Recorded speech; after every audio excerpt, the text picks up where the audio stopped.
Welcome back to No Joke Survival. Preparations for the average family. I'm Jason Hill. And I'm James Blackburn. And today's episode, we're discussing natural disasters. And man-made disasters too, a little bit. A few, and ways that you can prepare for them. And one of the neat things is there's a program called CERT, and it's a community type thing where people help each other out in a natural disaster or crisis. Yeah. Very cool. I'm so glad I'm getting educated on it too, because they offer a variety of things that you can learn from them, and I'm definitely going to be signing up for that and getting some more knowledge, because even though I'm helping host a show like this, there's still a lot to learn. We're always learning. Yep.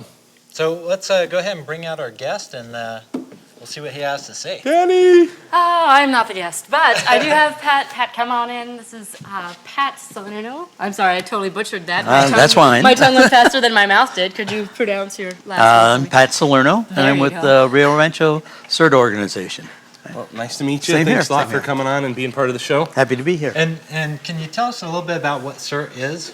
So CERT is a program that got kicked off back in 1985 by the Los Angeles County Fire Department.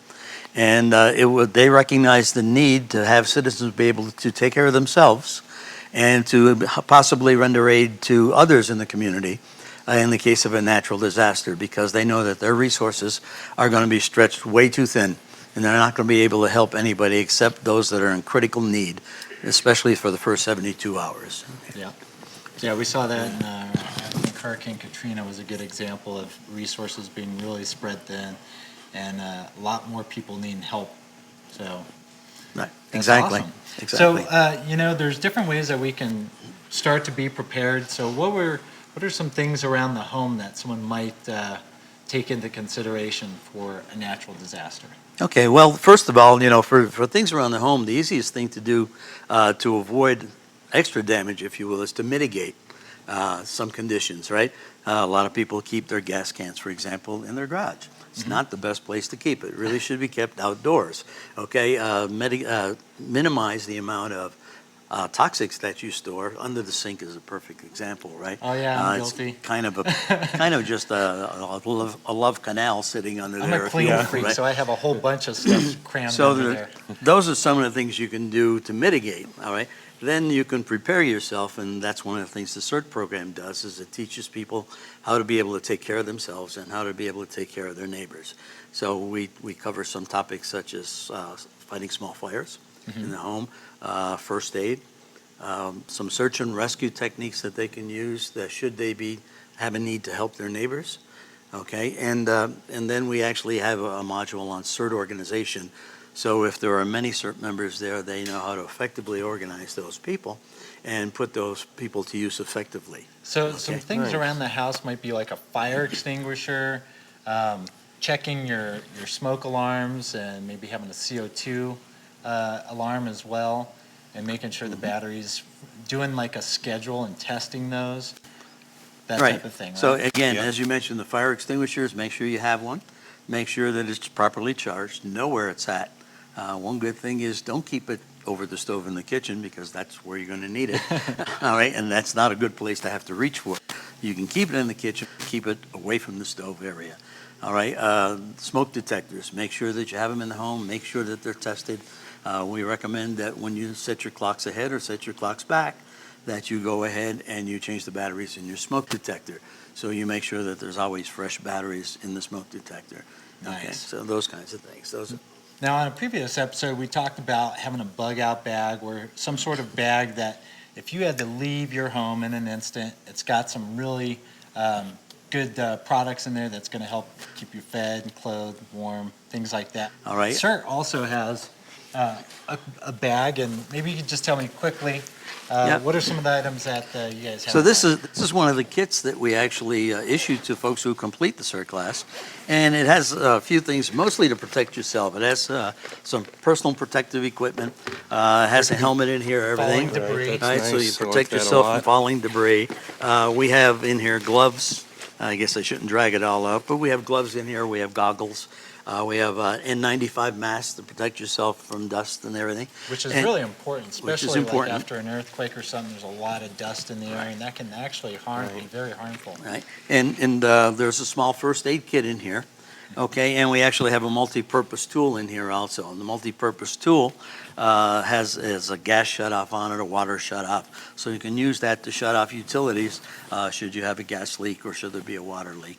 Okay, so of course with electricity, you can just go to the panel box and shut the breakers off in the panel box. Right.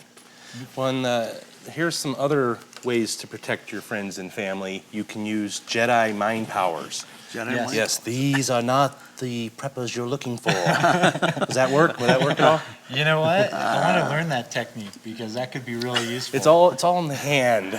So there you go. So I don't think I've mastered that one. But having some protection, around the home is always a good idea. Just because there will be people looking for stuff that they don't have after a natural disaster or crisis.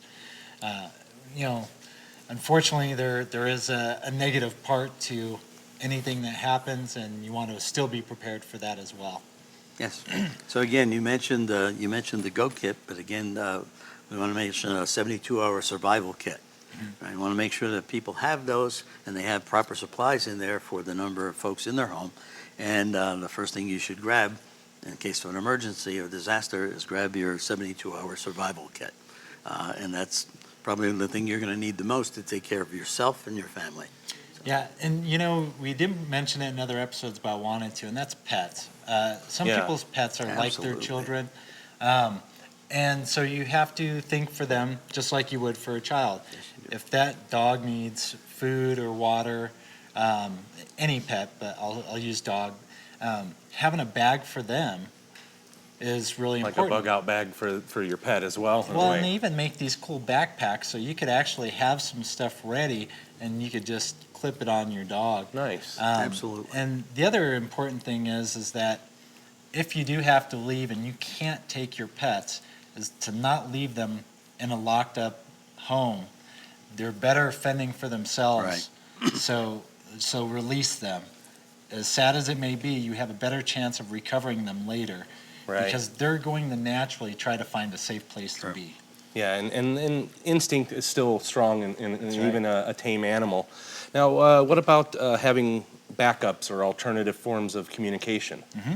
So you should have a battery operated radio Mm-hmm. in your kit. If you happen to have a family service radio, that's a real good idea to have in there also, because you can pretty much count on the fact that cell phone towers, normal phone communication, everything, all of that will be down.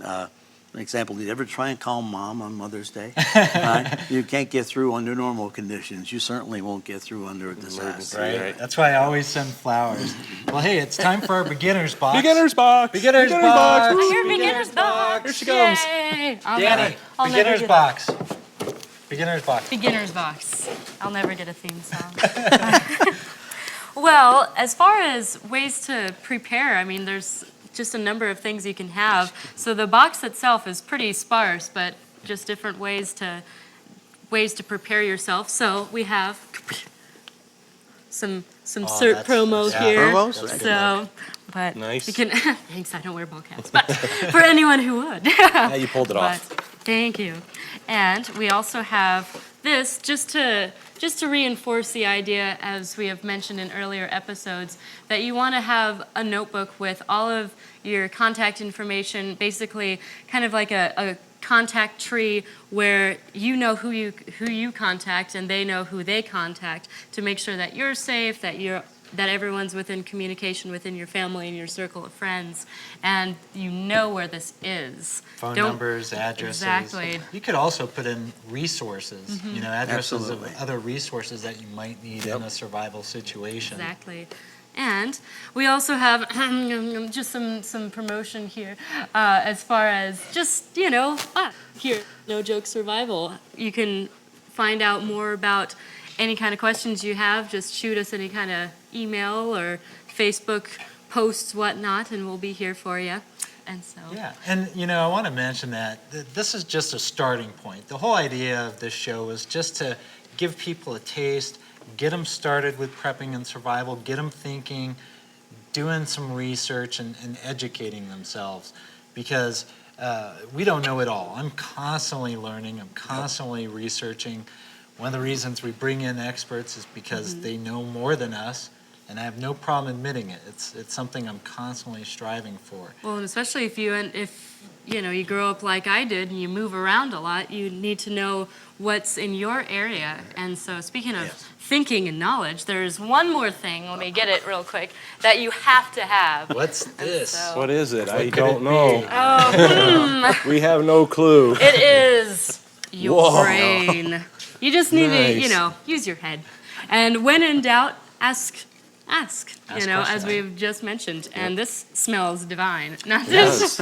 But this is your number one tool in a survival situation is well, not necessarily this brain, but the one that's in your Not head. this jello that's right here in front of us, is figuratively speaking. But, you want to take those steps beforehand to prepare yourself, have that 72-hour bag, and you just want to make sure that you know the situation even when you don't know the situation. I mean, you don't know a tornado is going to hit, but once it does or whatnot, you want to at least feel confident enough to survive through Yep. it. So. I have one quick question too for our viewing audience. Can you tell them what CERT stands for? Yeah, that stands for Community Emergency Response Team. All right, and you'll find these in communities throughout the United States. All right, some very large cities have some very large teams, and then the smaller cities have smaller ones. But Okay. And the idea is not just taking care of yourself, but taking care of the other people in your community, Yep.